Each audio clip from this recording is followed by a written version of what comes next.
Hello. Hi. Hi, Rock. What doing?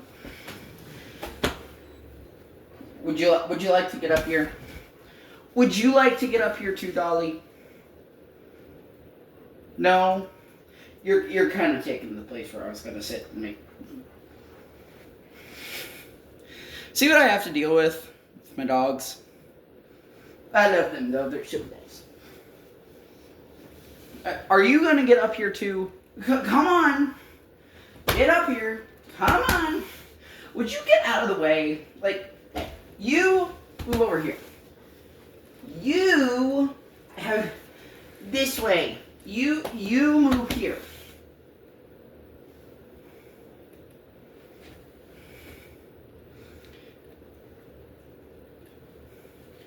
I don't even know if you're going to be my victory puppies for this year.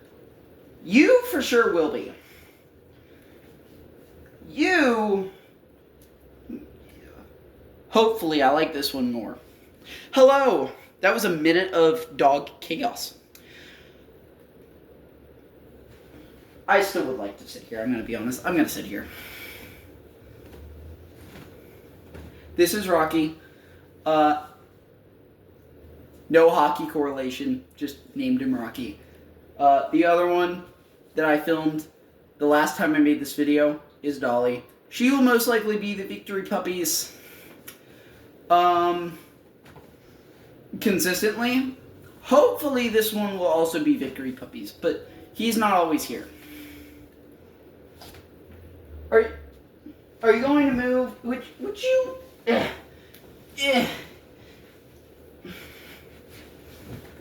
That's slightly better. You know what? Yeah. Oh, thank you. I finally got my seat after 2 minutes of filming a video. Rocky, Dolly, they'll be my victory puppies throughout the season. Dolly for sure. Are you...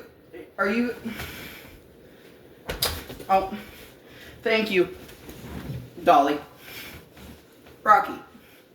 You can't see Dolly's face. You'll be fine. This is a recap video because I haven't made one in over a month. I don't remember if I went over the Maverick Bork deal. This will cover that. General contract kerfuffle around the league. The new schedule, that will include that. Updates on the Preds game reaction. I don't know what I'm gonna call it. Hopefully it's not just PFR, because I don't want to directly copy Steve. I want to be inspired from Steve, not directly copy him. But victory puppies are too good of an idea. Sorry, Steve. So schedule, coverage, because that's important, and then thoughts on the team / what I want to see out of preseason, going into the season kind of stuff. So, where to begin? The Maverick Bork deal. At the time of signing, didn't really like it. 5 years, 5.5, felt like a really long time and a lot of money. And then I remembered that 1, the cap was going up, and then 2, the entire league fell apart contract-wise. I'm gonna be honest. It's a great contract now. 5 years, 5.5, for hopefully our future 1C, or current 1C, current and future 1C. Hopefully that ends up being one of the best contracts in the league. Because you've also got to remember that is one of the higher contracts on our roster. But our highest contract on our roster is not anywhere near 10 million. Granted, it's 9 million, and that's Roman Josi. We're not paying Roman Josi 9 million on his next contract. At least I hope not. And it provides an interesting situation for the Predators, because where do you go from here? The highest contracts on our roster currently are Yossi at $9 million, and then between Yossi and Bork, you have Stamkos, who is got like 2 years left, and we're not signing him to more than 5.5. He'll probably retire by the end of his contract. Marchessault, who is more, and we are not re-signing to more than 5.5. Shea, who we're definitely not re-signing to more than 5.5. O'Reilly, who we may not even re-sign. His RFA year is this upcoming year. It's a contract year for him. And then Philip Forsberg. And I think Soros. None of those guys are getting higher contracts than $5.5 million coming up. So, where does this lead you? Because Bork being at 5.5 provides two interesting ideas. Now, contract years coming up for three big guys, and these are three important guys, and I'll mention a fourth, and I'll throw him in there. Is a contract year, first off, and as I mentioned, Ryan O'Reilly. Now, O'Reilly is going to be 37 after the end of this upcoming year. I don't think the Preds re-sign him. If they do, they're going to get a massive bargain on him because he's 37. Now, what are the odds he retires at the end of this year? They're decent. Obviously, he hasn't performed poorly or anything like that. And since it's a contract year, he may go off. But he's also old. And I've spoke about this in other videos. I want this team to get younger. And they have done that this offseason. But they also really haven't moved anyone out. Like, the oldest person they moved out this summer is Eric Holla. I don't know if Hall's older or Jost is. Even then, it's one of those things where I want this team to get younger and more exciting. Have the Preds done that this season? I mean, you look at all the guys they brought in, Bork being the big one, he's exciting. And everybody else is kind of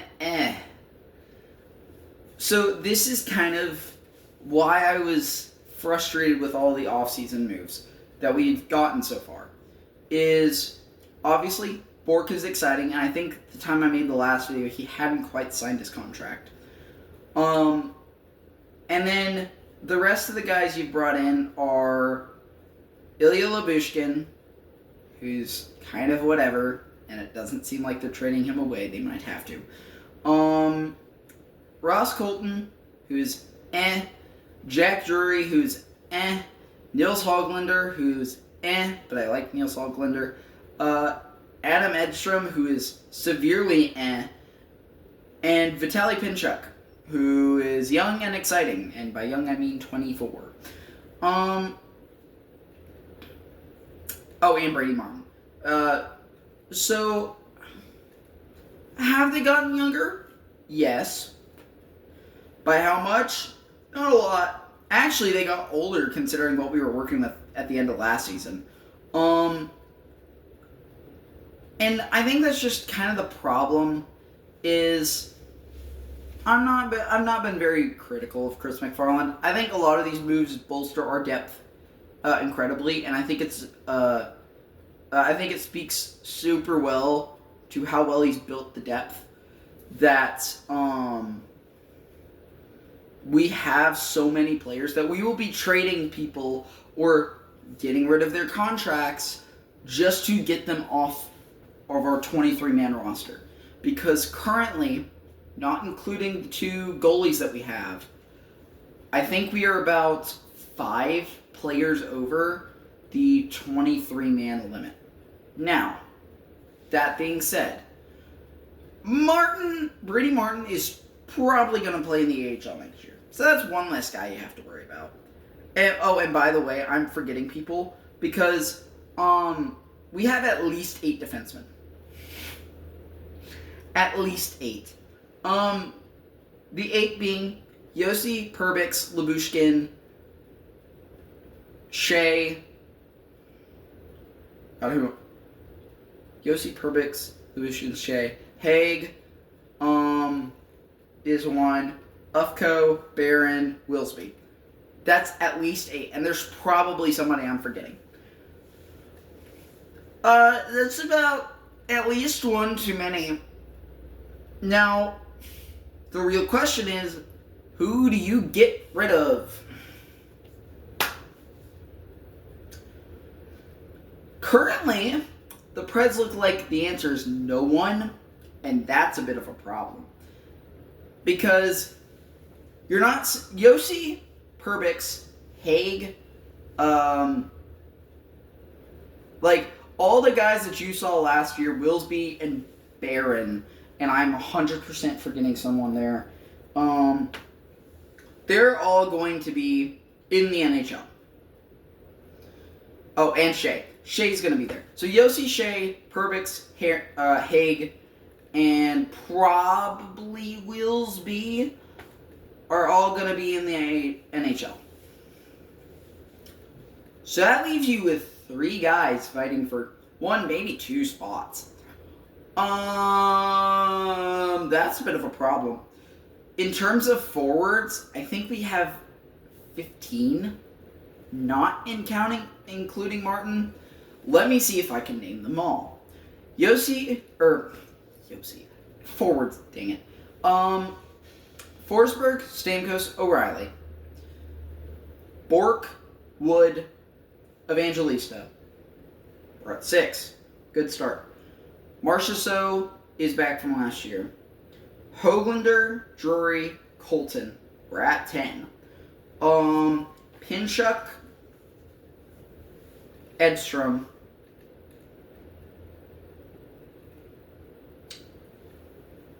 There's at least 3 more. Again, few too many. And assuming it's split 15-8, because I'm forgetting people, that's 23 people. Plus Onanen and Saros. You're at least 2 people over. Now, what 2 people do you get rid of?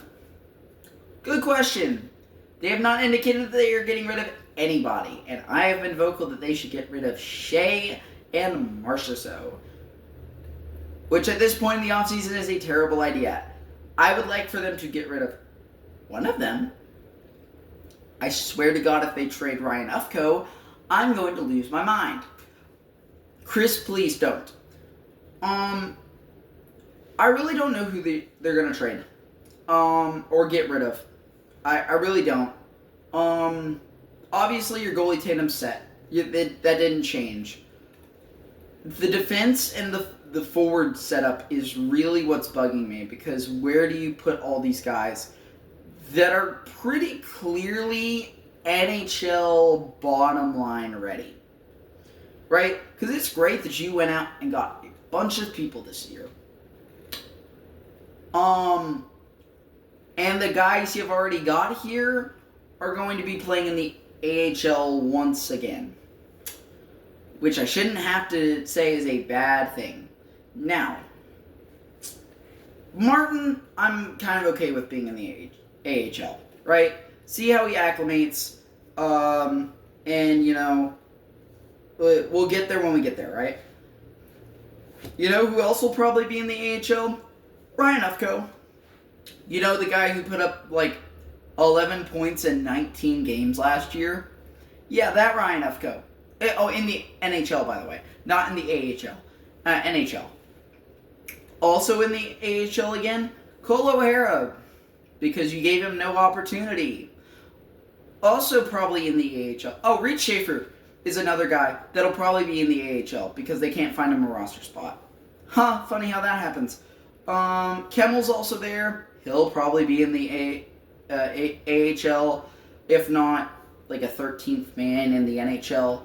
But that'll probably end up going to Pinchuk, considering how many guys they brought in. Kemmel will probably go down, which is stupid. Fink will go down, which I'm fine with Fink going down. Obviously, he had a hot start to the AHL season last year and didn't play in Game 82, which O'Hara did and had a point. you can see why this is a problem and why I'm annoyed with this. Going out and getting people is great, right? I'm happy that they went and got Maverick Bork. And, it cost 2 picks, whatever. It was a fleecing of the Dallas Stars to get Bork and Lyubushkin for, a second and a third, I think is what it was. That should never happen. Bork is probably at least a first. Again, you went out and got 7 other people outside of that. Now, Pinchuk is the exception to this, in the fact that he is a 24-year-old rookie who had 30 goals in the KHL last year. And I'm perfectly okay with him being brought over. You've brought over a ton of guys who are taking roster spots away from younger guys. Now, he has gone out there and said that they will have to earn their roster spots. True, and I think that should still be the case. However, there are no more roster spots for them to earn. You filled them all, Chris. Look, assuming the numbers are 15-9, or 15-8, right, you still have to get rid of 2 people, whether that be Lyubushkin, Barron, Schaefer, Kemmel, bottom line forward. Presumably you're not going to get rid of any of the guys that you brought in, which leaves you to get rid of one of the younger guys, which I'd rather not do. What do you do about this? It's a truly weird situation where I don't think I've ever seen a team be so adamant not to give their younger guys playtime. Right? Wood, immediately up there. But guess who else you've got coming through the system? Tanner Molendyk. He will probably be in a high AHL defensive spot next year. And if he starts breaking out, where do you put him? Because Ufko has very clearly deserved his spot. He has earned his spot. Based on the 19 games, which, granted, 19 is not a lot in the big spectrum of things. It was still 19 games in which he was well over half a point a game as a defenseman. He is a candidate to break out next year, right? If you're putting up 11 points in 19 games on a team that was, frankly, as bad as we were last year, you should have a roster spot. And the fact is, right now, he's probably going to start in the AHL, which is frustrating because he was fantastic in the AHL last year, came up to the NHL, and proved his worth. Right? So, Lyubushkin, Barron, X-forward, who do you get rid of? I'd rather you not get rid of a younger guy. And if you are, Kemmel or Schaefer, I guess. But again, Molendyk's coming through the system. Fink, O'Hara are extremely close to coming up. Oasis Weisblatt, man. Ozzy Weisblatt is going to get kicked off the roster because there isn't enough room. Look, it's a conundrum you've created, right? And so, what is your AHL roster going to look like next year? Right? Because I do keep up with the AHL roster, and I know it doesn't seem like it. But the AHL roster, most likely first 2 lines, are going to be some combination. Again, who knows what the coaching staff down in Milwaukee will put together. The roster, most likely, top 2 lines and first D pair, I'm projecting will look something like Gravel Ufko for the first D pair. And I'm guessing something with Molendyk and whoever else they can find. Niemanen, Viggo Gustafsson, I might be second pair, right? Those are top 2 D pairs. And obviously Gravel's a bit older, but the rest of those are pretty young guys. And your top 2 AHL lines are I'll go top 3, because that's how many guys I can think of. something along the lines of I'm willing to bet Lucchini, who dabbled a bit in the NHL last year, Lucchini, Schaefer, Kemmel, Martin, Fink, O'Hara, Ozzy and Oasis Weisblatt, and Felix Nilsson. That's a top 3 AHL lines that I can think of. And aside from Felix Nilsson, all of them could feasibly be on pick any low NHL team. Whether it be Calgary, Vancouver, whoever else that you think is going to finish at the bottom of the league this year. That is 3 AHL lines that, aside from maybe Felix Nilsson, could all be in the NHL. On top of at least your top D pair in the AHL, mind you. Now, does that speak to how much depth we have? Yes. Does that also speak to the complete logjam our youth system is at? Also, yes. And it's not going to get better. Because who are the guys that haven't come through yet? Surin hasn't come through. He'll be here next year. Cameron Reed, Riker Lee, Jacob Rumbach, Jackie Vonkovitz are all still yet to come through the system. Some of them might be here next year. And then you just drafted Cullen, Blyle, and Borichev, who are going to take a while to get here. But again, overwhelming group of youth, which is a good thing. And a ton of people taking their spots in the NHL roster. Now, do I think we'll be a good team? Yeah, maybe. I think this is an improvement over last year's team, and even over the year before's. Again, you're stockpiling youth, and you're not even giving them a shot. That's where I'll leave it at that, and then I'll touch on that at the end. Because I'm trying not to make this video an hour long. The schedule. Let's do that. Oh, by the way, contract situation. You've seen it. Leo Carlson signing $18 million is ridiculous. Celebrini signing for like 19 is kooky. Rest in peace, Kirill Kaprizov having the highest paid contract in the league because it didn't happen. He signed it last year, it took effect this year, and by the time it would have taken effect, Carlson and Celebrini signed.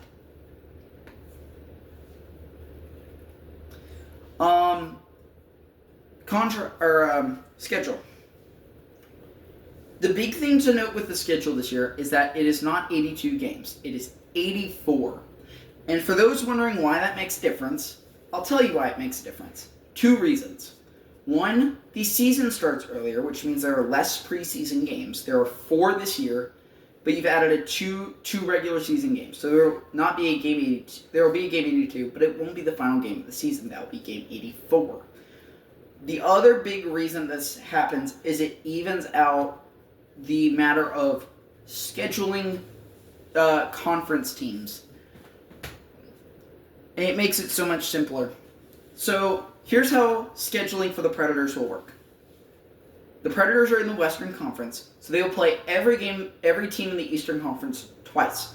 Once at home at Bridgestone, once away at X Stadium, or X Arena, right? They will play every team in the Pacific Division, the division opposite theirs in the conference, 3 times. Now, 4 of those teams they will play twice at home, once away. 4 of them they will play once at home, twice away. So, we'll get there when we get there. It just makes it a little bit easier to keep track of. And then, every team in the Central Division, I believe, gets played 4 times, twice at home, twice away. Before, it was a complete mess. Everybody was playing everybody amount of times. And there are plenty of afternoon games. I hope to be going to one this year with friends. Hopefully I will remember to vlog that if I go. Hopefully. Please let me remember. Other than that, not a lot to talk about. Just wanted to give an update to say, hey, there's less preseason games. more regular season games. It starts at the beginning of October instead of like 2 weeks in. And it's going to go on just a bit longer. Also, no Four Nations break. Darn. It'll be an all-star game. Moving on to the team. I've already kind of talked about everything. But in terms of preseason, this is where it kind of gets annoying that there's less games. There should be more games. It should start earlier. Right? You should get more development time for your players. Here's what I want to see. I want to see guys earn their spot. Honestly, I want to see... I don't want to say I want to see the team panic. But I want to see guys that are projected to be on the roster, that every news outlet is going to project to be on the roster, not be on the roster by the time the season comes. Because I want to see some of the young guys earn their spot definitively. But there are some other things that I want to see. I want to see Ufko, finally, deserve his spot. Because I think he's already earned it. But clearly management sees differently. I want to see... the big thing I want to see is, does Brady Martin and Matthew Wood have the same kind of chemistry that they had last year? Because I watched a few of the preseason games, and man, the chemistry they had last year. It was fun to watch. It was... They looked good together. And with another year of development, granted Martin was injured for a bit of it, but Wood played in pretty much the entire year in the NHL. With another year in development and away from each other, are they still going to have that chemistry? Because if they do, that's going to be fun. And I think if they have that chemistry, Martin might earn a roster spot. Another big thing I want to see is, can Vitaly Pinchuk's game translate? Obviously, he's a good goal scorer. Where does he fit on this team? How high or low do you put him? I think if he has a good preseason, you can justify putting him on third line and feel very safe about that as a scoring threat on third line. Otherwise, I think he's probably going to start opening night. But I think it'll probably be on a fourth line center kind of thing.